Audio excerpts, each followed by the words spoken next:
But let's move forward. We got a topic that I know you guys are definitely pumped to talk about. That is the WIAC, the supremacy that has been the Wisconsin Intercollegiate Athletic Conference. 21-2 in non-conference games. We're starting conference play up, but let's take a minute and just appreciate the best conference in D3 football, boys. Outrageous. I can't sit here and say I'm surprised. Yeah. Like I was kind of expecting the WIAC to dominate non-conference play. Like, we can throw a parade for us, but like let's get to the semifinals. Let's go to the national championship. Like, it's been a while since we've been there.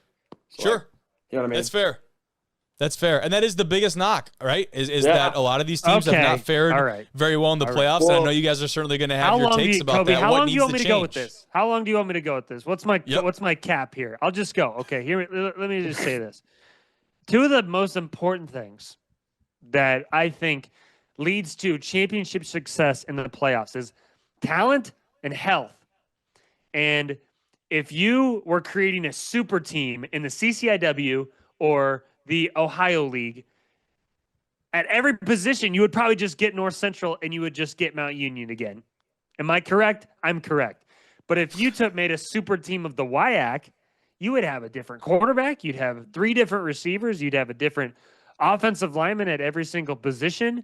I mean, all of those talented teams, right, all have unbelievable players, but all the good players that are going to go to the CCIW all just go to one team. Rightfully so, and they recruit well.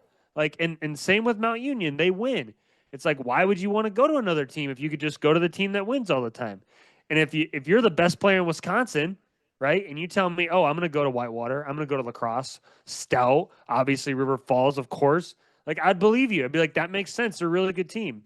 And so they just absolutely kick the shit out of each other all year long. And so they're not all that healthy. Whereas the other teams that, you know, their starters don't play after the first half the time, like, they probably feel pretty good, right? They probably feel really good going into the playoffs. And they usually, now they're going to have buys and they're even more healthy. And then they play, you know, the worst probably conference winner of the entire league, like, or the entire country. So there you go again. So I digress. Anyways. I'll poke the bear. Did Blaha play the full 60 against Belhaven? Actually, he came out after like the 3rd drive. So good point. We're not in the conference play yet, though. Yeah, We're not in the conference play yet. I was just about to say that. He will play every I know. I already smell the first initial reaction right there. But I cannot wait it's for an incredible October feat. 6th when we come on this show and oh my gosh. And everybody just beat to hell. I mean, that's just how it's an incredible feat. And those 2 losses, one from Oshkosh came to North Central, one of those teams that you talk about. The other one came from Stout to a Wartburg team that we really all were pulling. I thought it was going to be the upset of the early season, right? And 3 interceptions happened. That goes not the way that we were expecting. Yeah. And here we are with 2 losses. But that's a pretty wild one. Jimmy, you got a stat for us? Yeah. There's. Wait, which?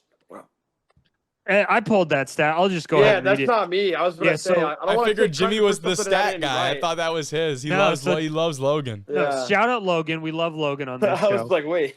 No, we love Logan on this show, Logan Hansen. And he put out a stat. And honestly, this year of WIAC play in non-conference was actually one of the most historic seasons out there. And it was actually the 2nd best winning percentage since 1997 out of 730 or 783 teams. It was the 2nd highest winning percentage since 1997 for non-conference schedule. So it was actually a very historic year for a non-conference schedule.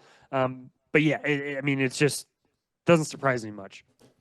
So, okay, on the spot, and I'll give you guys 10 to 15 seconds to each respond to this, and you can't pick your own team. Who's the front runner to win the conference? Lacrosse. That was quick for Jimmy. That was easy. Seth will play devil's advocate. Yeah, I mean, Lacrosse is the easy one for me, to be honest. Okay. Because, like, in my opinion, they have been the best team in that league since I've been a part of that. Like, since I've been in that league, or at least associated with that league. And so, yes, I could certainly say that. I think this Whitewater team's going to be really good, man. Like, I think they're going to be really good. Now they haven't played like a ton of talented teams so far. I think Stout's really good too. Like, I think Stout's unbelievable. Pains me to say it, but it's so true. I think at the end of the day, the team in this league with the best quarterback is probably going to be the one that wins it. That's obviously, like, I can sit here and say it's Caleb, which I believe that, but that Stout quarterback is so good. That's why the Wartburg game was so surprising and uncharacteristic. Right. That's why that game was surprising to me, but I feel like he's going to get figured out. So I'm not going to say the team down the road is going to win it, but I think Whitewater and Stout, man, they're so good. So there you go. It would be wild if this was finally the year they got 4. We'll see if that happens. Platteville certainly took the first step. They beat Springfield at home 28-12, and that was a matchup where a year ago, if you told me that, coming off the year that Springfield had with Arson Stefan and a couple of those guys, that would have been a marquee type matchup. It kind of got swept under the rug because of the other great games that were happening this weekend. But Platteville, boys, continues to roll.